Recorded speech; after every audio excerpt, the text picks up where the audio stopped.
Okay, so I'm just gonna wait for it to connect to the YouTube thingy, and then we can get started. So give it a second, and then I'll wait until it pops up, and then we're going to be good to go. Okay. Give it a quick second. If it'll pop up. Give it some time, because YouTube is kind of slow sometimes, so it do be like that. Okay. Why are you like this? Okay, there we go. Perfect.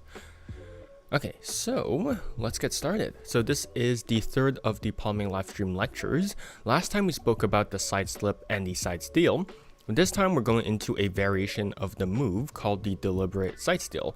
It's one of those moves that everyone sort of knows in the back of their mind, but no one really talks about because, yeah, it's just in the back of their mind and they don't really think about it. So the deliberate side steal is a move that allows you to control a card from the center of the deck. So I'll just do a quick demonstration over here. So okay, yeah, I'll just try and do it over here. Right, so it's something that looks like this. I don't know if I can do it without flashing. Obviously I can do it without flashing, not from this angle, but yeah.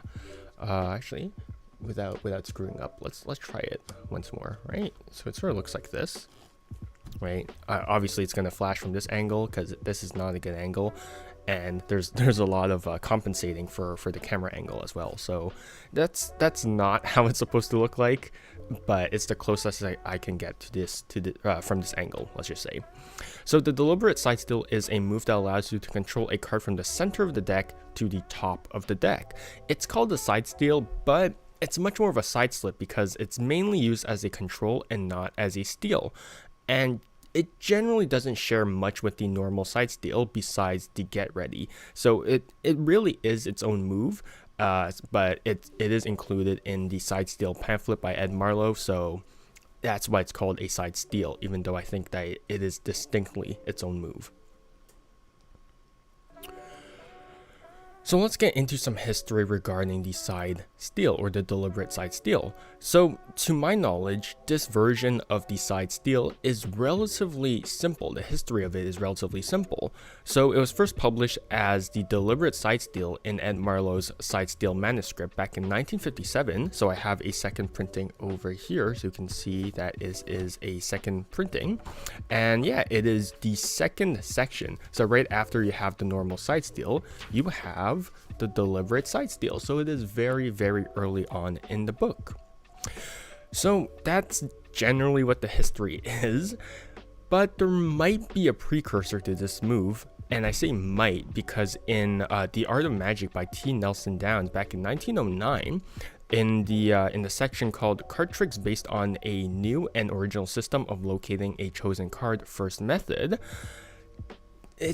there might be a precursor to this. So Nelson T. Downs is sort of bad at giving credit to moves, and I'm not exactly sure if this move is his. And the move is sort of poorly described, like most older Magic books are. So from what I understood of the description in The Art of Magic, right, it's almost like a normal side steal, but you never really go into a full palm. So T. Nelson Downs was sort of bizarre. So I'll just quote a passage from the book. Quote, "The right hand, which covers the pack during this operation, grips the extended card between the first joint of the thumb at the lower corner and the second joint of the third finger over here at the upper corner and slips the card to the top of the pack," unquote. So I assume that it's sort of, from what I understood this description, it's sort of like this, right? That's what I understood of what T. Nelson Downs' description of the move is, right? So from what I understand, he did like a sort of normal side steal, and then he sort of went into this grip for some reason, and then he just slid it back to the top. That's what I understand his description to be. But again, depending on the person interpreting this description, it can mean a whole bunch of different things. So this sort of acts as a precursor to the deliberate side steal as we know it, because it's not really in full palm, because it's just being held there by the corners, sort of like how you would hold a card in a deliberate side steal grip. All right, so I just don't know if this is like, if there are any proper credits to this precursor move, or there are descriptions of the deliberate side steal in between of these two publications, in between of the Art of Magic and the side steal manuscript. So it's a pretty bizarre move with not a lot of history to it. So yeah, right now we only have these two manuscripts to sort of go off of. So this move, so let's get into the get ready of this move. So since this move is a side steal, this move will largely share the same get ready as the original side slip and side steal. So I'll go over it a bit faster, but if you want every single detail regarding the get ready, I'll leave you like the pop-up over like here, where you can then, you know, watch the side steal and side slip video, and then you'll see the and then you could see the get ready in full detail. But for now, I'm just going to pretty much go over the get ready relatively quickly. All right, so we're going to start in a normal dealer's grip, but you're going to have the left thumb pressing sort of across the deck over here, so it's going to point towards your index finger over here. All right, so this allows you to actually clip the deck in between of your index finger and your thumb. So you might not see it, but there's actually quite a lot of pressure in between of my index finger and of my thumb right now. All right, the other fingers are just like that. All right, so it is basically a normal dealer's grip with the addition of this thumb clipping this upper left corner over here. All right, you're going to have a pinky break below of the card that you want to steal. So I'm going to take out the Ace of Spades because I'm using a boardless deck. This will make it easier to track down, right? So I have the card that I want to steal. I have a pinky break below of the Ace of Spades over here, right? So that's how it's going to work. Next, your right hand is actually going to come on top of the deck and grip everything above of the pinky break in a right hand billow grip. Now notice how this billow grip is sort of offset to the right. It's not directly on top, it's actually off to the side, and this is so that I can give cover for the get ready, right? Because if I just did the get ready while I'm sort of hovering over it, you can see everything. So I want my right hand to be offset to the right, right? So your index finger can either be curled in like so, or if my camera focuses, or it can be extended like so. It doesn't really matter. I'll give a few more details on that after, but for now you can have it either extended or curled in. All right. The left fingers of the left hand, which are gripping the packet below of the break, right, are going to relax, right? So you have your break over here. So you're just going to relax, which allow them to actually just sort of open up the break slightly, right? So you're just going to drop down and then they're going to open up the break, right? Now, if you extend your pinky finger, this allows the tip of your pinky finger over here to actually contact the bottom right corner of this one card. So it should contact about like here, this area over here. All right. So now your left pinky is contacting the tip of the left pinky is contacting this corner over here. It's not exactly on top of the corner, it's sort of off to the sort of above of the corner over here, right? So with that, now your pinky can apply a bit of pressure and push upwards on the corner as well as to the right. So this allows this card to actually just sort of kick off to the side at an angle, because if I kicked anywhere else, right, it would sort of just move elsewhere. So I really want to kick it upwards and to the right, which allows this one card to just slip. Okay, I lost my break. Where's my card? Oh, there it is. Which allows this one card to just kick outwards at an angle. And this angle is extremely important because I want the top right corner of this card and the bottom left corner of this card to be exposed as well, because these will be important for the deliberate side steal. All right. So once you kick this card out, you can then use your middle and left ring finger to actually just fully kick this card outwards until this upper right corner contacts the pinky, your right pinky over here, just like so, all right? And this bottom left corner can now be gripped by your right thumb in the bill grip, okay? So these are the only two corners that are contacting your right hand. The upper right corner with the tip of your pinky over here, right? So it's to the side of your pinky over here. And this bottom left corner, it sort of depends on your thumb, on where your thumb is, but generally where this bottom left corner lands for my right hand is actually near sort of the second joint, sort of at the joint of my thumb over here, right? So this is about where my thumb actually, or where the bottom left corner actually lands. So in full view, without the rest of the deck, this is where the card should end up to about, right? So you have your card over here, and then you have the corner over here, all right?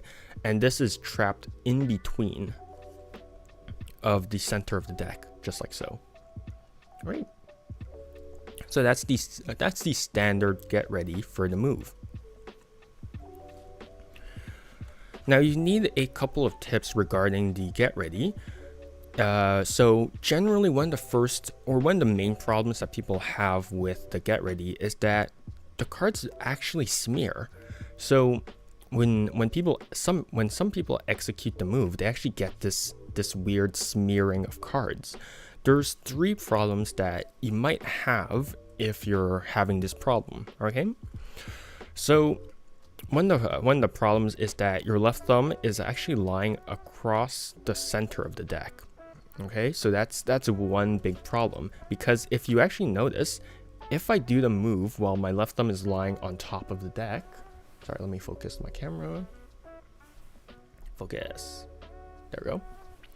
So actually, let me change this. Okay, there we go. So if you notice, if this card is lying, if my thumb, so if you notice, if my left thumb is lying on the center of the deck while I execute this sort of get ready over here, this smearing occurs because now the pressure is sort of in the center of the deck. And with this pressure on the center of the deck, this causes everything in between to be pulled outwards like so. So I really want my left thumb to be lying on the corner of this deck like so, because then that's pretty much the only way to have a clean get ready, okay? Because anything else will cause something like this, okay? So you don't want that.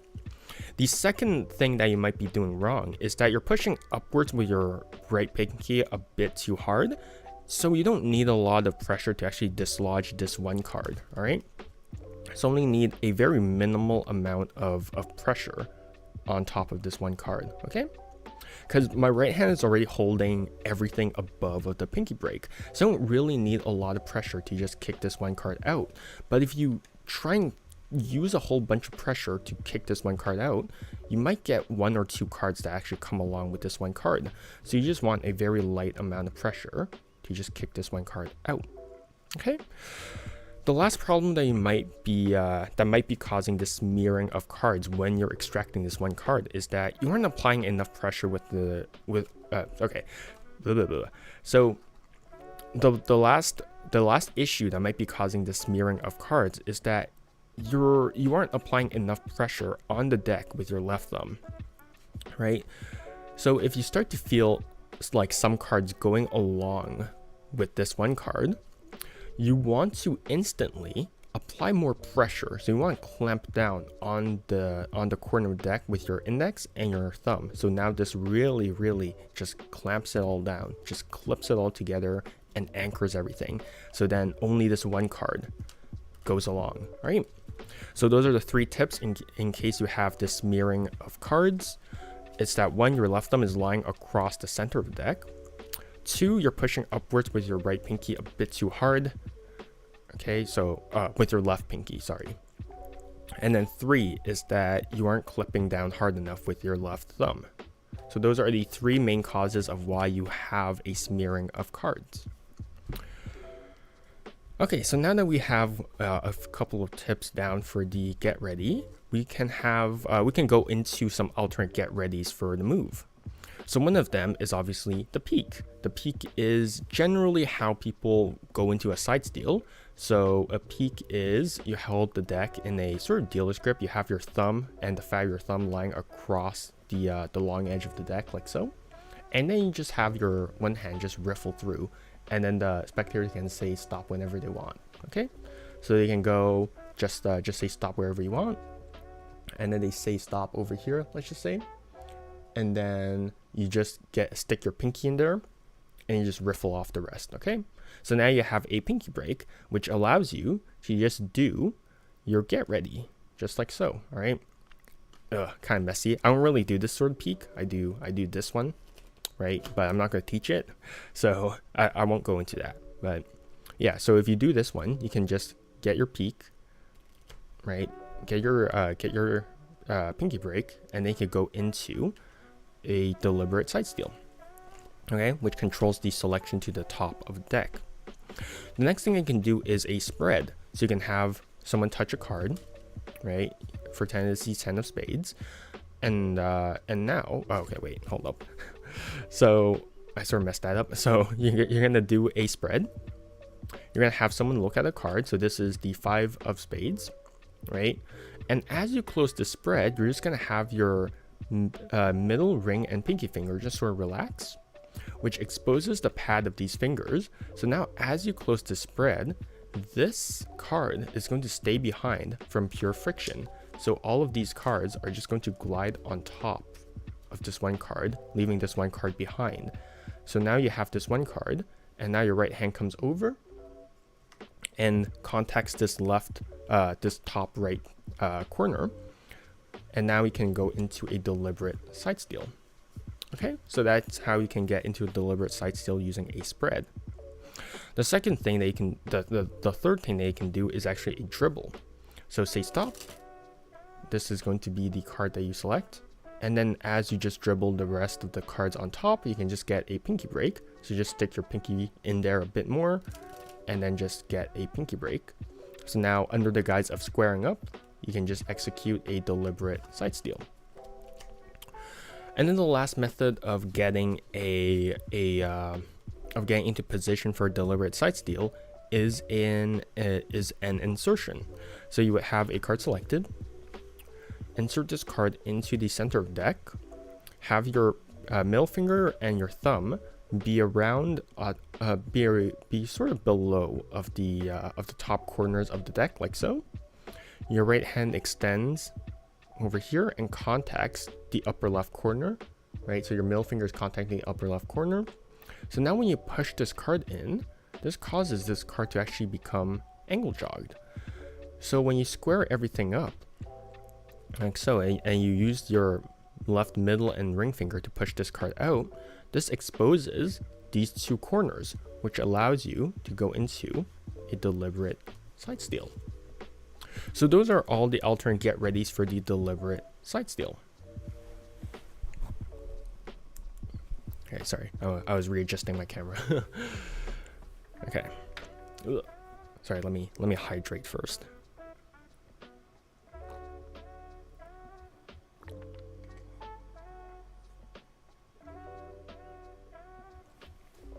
Okay.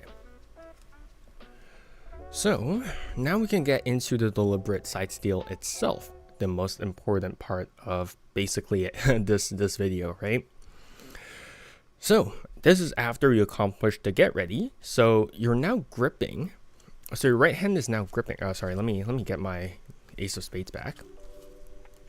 So this is after you get your oh, hello. How's it going? What's up? Not much. Yeah.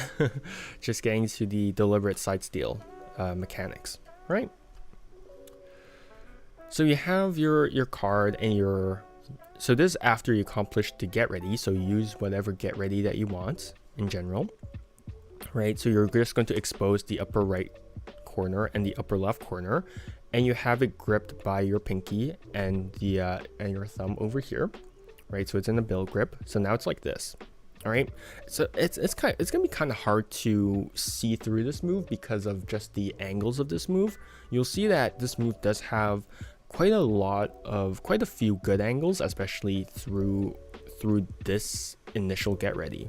All right, so now that you have your hand in position, you're going to apply a bit more pressure with your left hand, left thumb at least, so that you can anchor everything in place. All right, this is very important because this is the part that causes the most amount of smearing. So I really want this hand to be anchoring everything down. All right. Now that we're like this, we're going to begin moving our right hand to the right. So we're going to begin moving our right hand to the right as this card is still being maintained in this one weird position, right? We're going to continue moving our right hand to the right until this card clears the deck. Okay, so under cover it would look like sorry, I'm getting smears. Okay, it would look like this, right? And then we will continue our right hand motion until this card clears the rest of the deck. Okay, so after this card clears the deck, you're going to very lightly, just slightly shift this card up on top of the deck. All right, so you're just going to slightly elevate this hand up to the upwards. All right, it doesn't have to be fully above the deck, it just sort of has to be around the top, like so. All right, so now that this card is over here in position, your left hand is just going to slightly tip the deck downwards, creating a very nice slope. All right, so with this combination of lifting this card up and tipping the deck downwards, now this card exists above of the deck over here, right? So now you can move your right hand to the left, allowing this card to slip above of the deck. So it's going to slip above of the deck and underneath of your thumb. So I'm going to continue moving my right hand to the left until this card hits the thumb crotch, and that's when I know that this card is going to be fully square with the rest of the deck. And that completes this side slip. Most of this move is actually from the get ready. The get ready is 90% of the move because the rest of the move is just slipping this card back on top of the deck. Oh, I'm messing that up, right? So what this card is doing is it's getting kicked out. It's going to get clipped by these corners, and it's going to be brought out. This card is going to be slightly elevated. This deck is going to be tipped downwards, and then this card is going to be slipped back on top. That is the motion of the deliberate side steal. All right, so in motion, it should look like this, right? Sort of like this, right? So the whole move is meant to be done under the guise of a squaring action. So you have your card selected for whatever reason, right? And this is meant to be one move to the right as one squaring motion, and then one move to the left as another squaring motion, and that controls the card to the top. And it's meant to be sort of like this, right? So that's the deliberate side steal under the guise of a squaring motion and how it's usually handled. And that's that's a very nice side slip. Yeah. So here are a couple of tips that make the move just generally nicer. So if you remember when remember when I said that you can either have the right index finger curled in or extended? Having the index finger curled in is actually a subtlety from Ed Marlowe. So if you have an extended index finger, this actually gives more cover for the move. Because if you see here, right, if I do the move with the extended finger from the front, I'm going to try and do it from this weird angle, right? I mean, you can see pretty good angles, right? Pretty good angles if I don't have like weird wrist that's causing my fingers to open up, right? So you can have a better angles with your index finger extended, right? But if you have a curled in index finger, that means you have an additional layer of deception where your grip doesn't change, right? Because usually when you do a billow grip, you have your index finger curled in. So if your grip doesn't changes, that's sort of like a sign that, oh yeah, there's really no move that's being done, because usually when people do this or when people do like this, that indicates that you're preparing for a move. But if everything's the exact same, then there's really no indication that there's a move being done, right? So just having that index finger curled in is a nice addition to the deliberate side steal. The second tip that I have for the deliberate side steal is that if you hear a click when this card, I'll try and get the sound. Not quite like this, but it's more sort of like this. I guess it is. But if you hear a weird snap when this card clears the rest of the deck, that's mainly because the card shifts planes with the deck as it clears, right? So what's usually happening is this, right? You have this slight little V shape, which causes this card to snap out of the deck. So to avoid this problem, what you want is that you want this card to stay on the same plane as the deck the entire time, right? Up until the last moment. So this card should be on the same plane as the deck until it clears. And then you could sort of shift everything and then replace this card on top. Because if it's bent, this card will snap. So you want everything to be on the same plane. All right, so that's just another tip for the deliberate side steal in case you're having that one problem. Okay.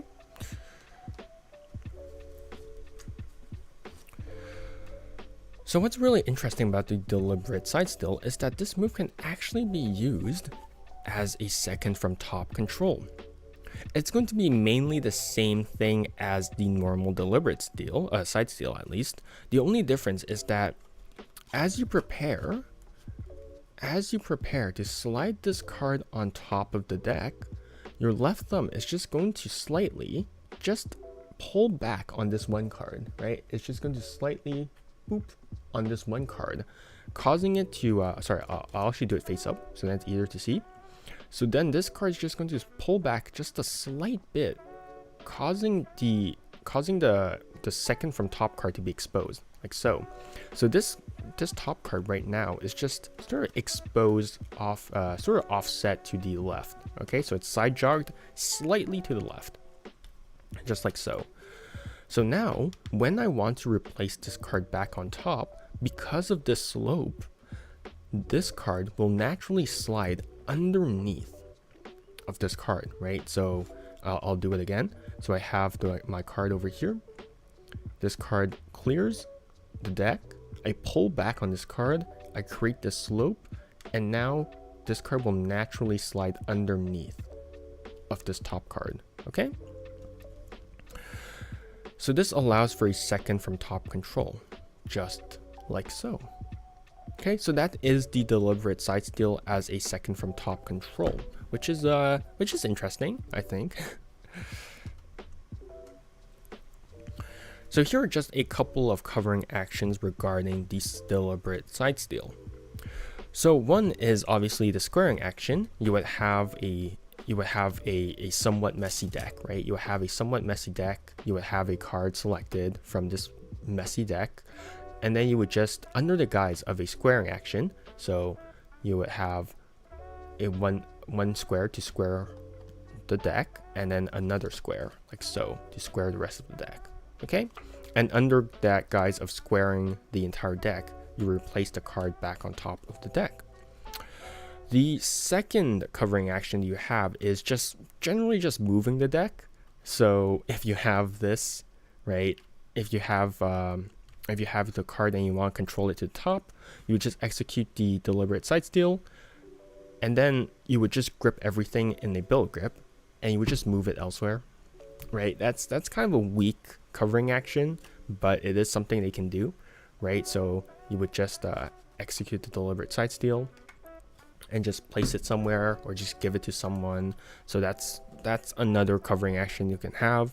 The third covering action you can do is a fan, right? So you would have the card selected, you execute the deliberate side steal, and now as you replace this card in a billow grip, you move everything upwards like so. So you move it upwards to your thumb crotch, and then you execute a thumb fan, just like so. So you can do that as a covering action. And then the last covering action you can do is a riffle. Okay, so you have, where did my ace of spades go? So you have your ace of spades, you execute the deliberate side steal, and now you do the same thing as you do with the fan. You move it upwards, and now your thumb is going to apply a bit more pressure, and your right fingers can just riffle this card, this deck over here. Okay, so it's just the same thing, right? It's just replace, back on top, move it, riffle. Okay, so that's the 4 covering actions that you can have for the deliberate side steal. But again, most people just do it from a squaring action or a fan, right? Paul Cummins mainly does it from a squaring action, but I've also seen him do it from a fan. So those are the 2 main covering actions that you should do. Okay,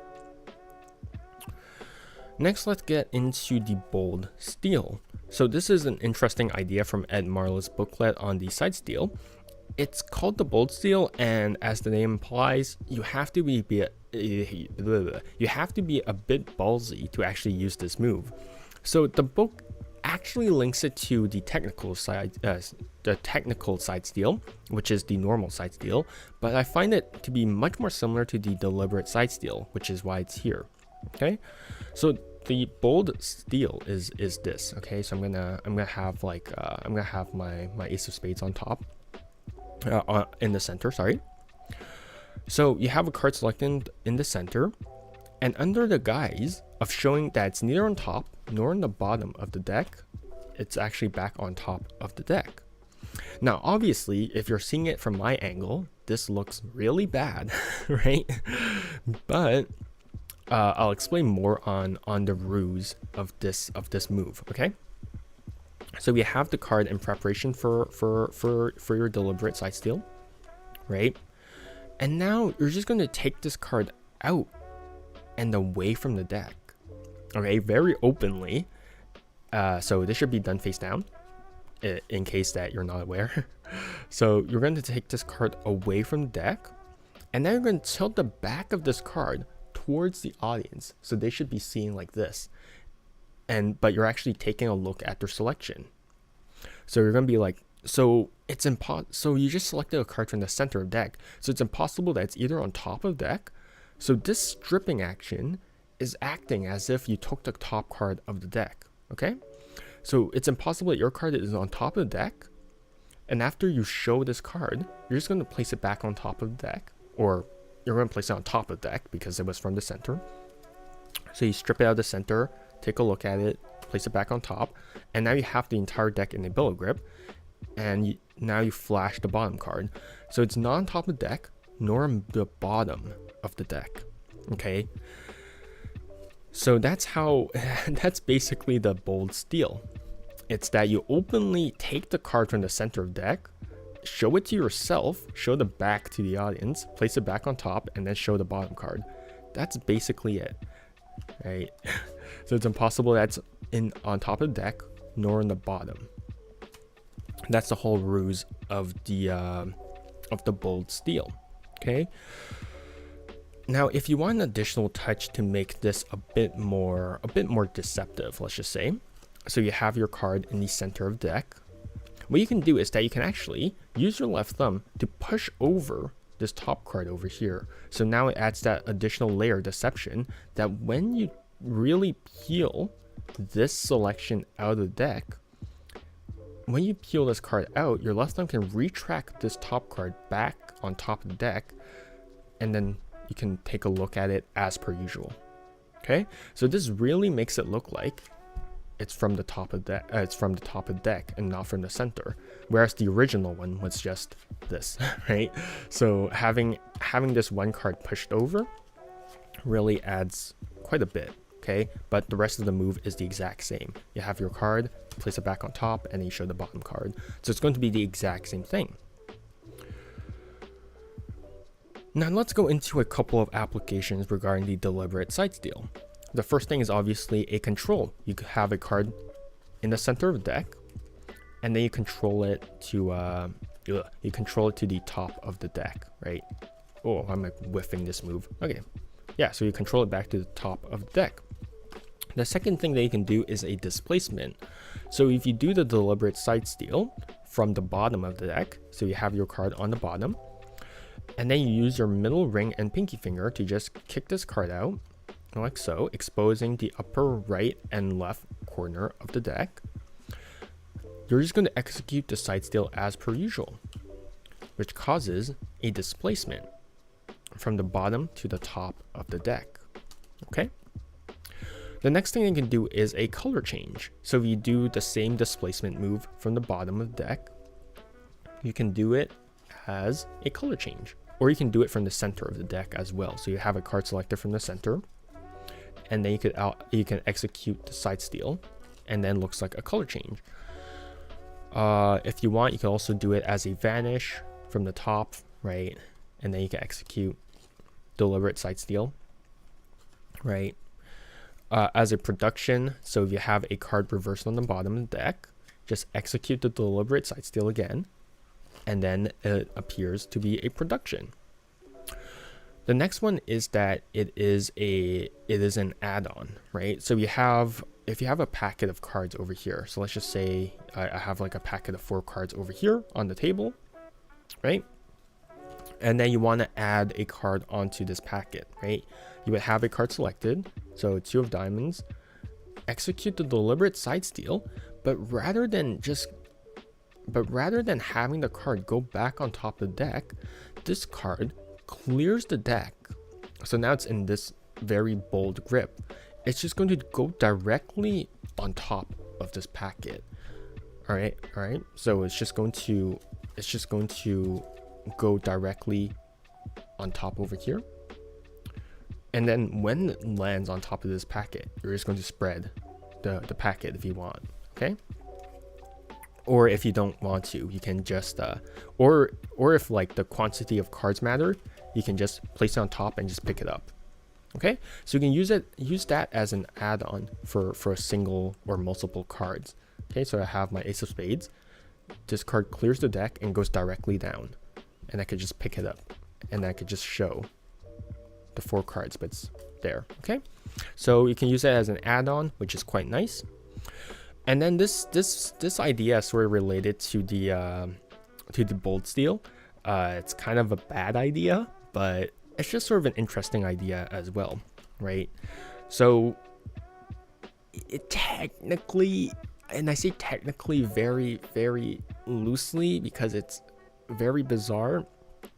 Technically, this move can be a center deal, which is so weird, right? So if you have a pinky break above of the card, right, and you just have like a packet over here, right, and you do that same thing with the bold steal, where your right hand approaches and you kick this one card into position for the deliberate side steal, and you move this one card off to the side like so, right?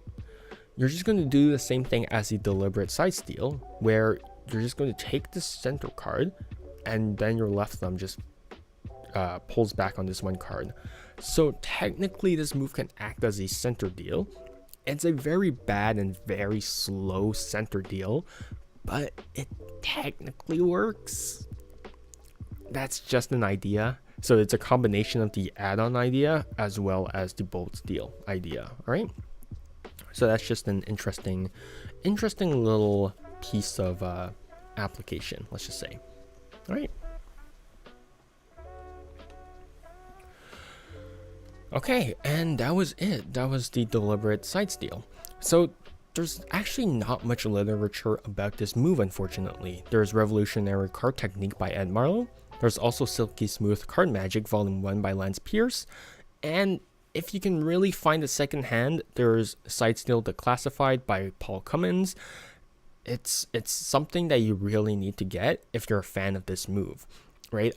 I tried my best not to like step on the things touched on in that DVD. So if you do find it, please get it, because Paul Cummins, rest in peace, is a phenomenal magician, and he is someone that I think pretty much popularized the move and made it like so much better, because people just don't understand like how, like, I think before Paul Cummins came along, like not a lot of people actually used this move because of how, yeah, because I don't know, it's just sort of a weird move. But Paul Cummins used the heck out of this move, and he fooled the pants out of everyone with this one move. So please, if you are a fan of this move, please get this DVD, Side Still Declassified. If you can find it, please get it. Don't try and get it from very sketchy sites.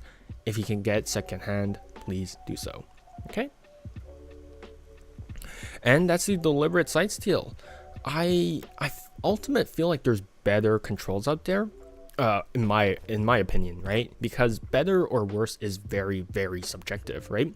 I know Mr. Paul Cummins basically adored this control, but personally, it's not really my style of move. But again, if you like this control, then by all means use it, because I mean, if you get it down to Paul Cummins' level, this move will destroy everyone. Like Paul Cummins like fooled like entire rooms of magicians just using this move. So I highly recommend you to track down Paul Cummins' DVD if you can, and try and master this move, because this move, if done smoothly, can like actually like can be a very, very, very useful weapon. But besides that, that's gonna be it for me. Yeah, stay healthy, stay safe, and see you next time.